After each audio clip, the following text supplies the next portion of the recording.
Tinatayang aabot sa humigit kumulang 864,000 pesos ang halaga ng pinsalang iniwan ng sunog na tumupok sa dalawang silid-aralan ng President Roxas National High School sa Barangay Poblacion pasado alas 4 ng madaling araw kahapon. Sa naging panayam ng Radyo Bida kay President Roxas BFP Chief Leader Senior Fire Officer 2 Jerry Anunsado, ibinahagi nito na batay sa kanilang inisyal na investigasyon, posibleng nagsimula ang sunog sa isang mumurahing CCTV na kamakailan lamang ikinabit sa silid-aralan.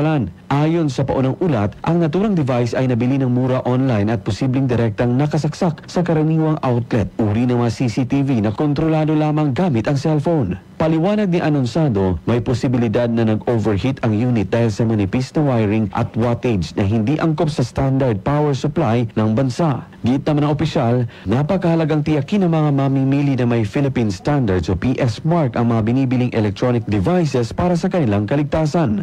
Na sila gi-install nga katong CCTV nila nga kwan, cellphone o sa monitoring nila. Ang nagtabuan dito, siguro wala na kwan ba? Muna siya ang inungdan nga first initial panis.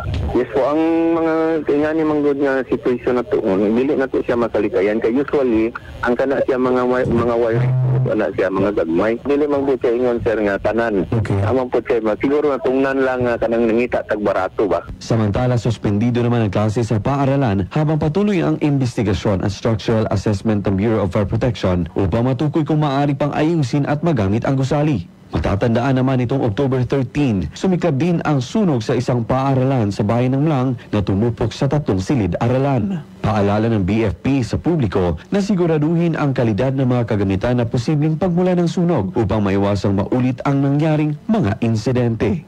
Luigi Alan Tutor, NDBC, Bida Balita.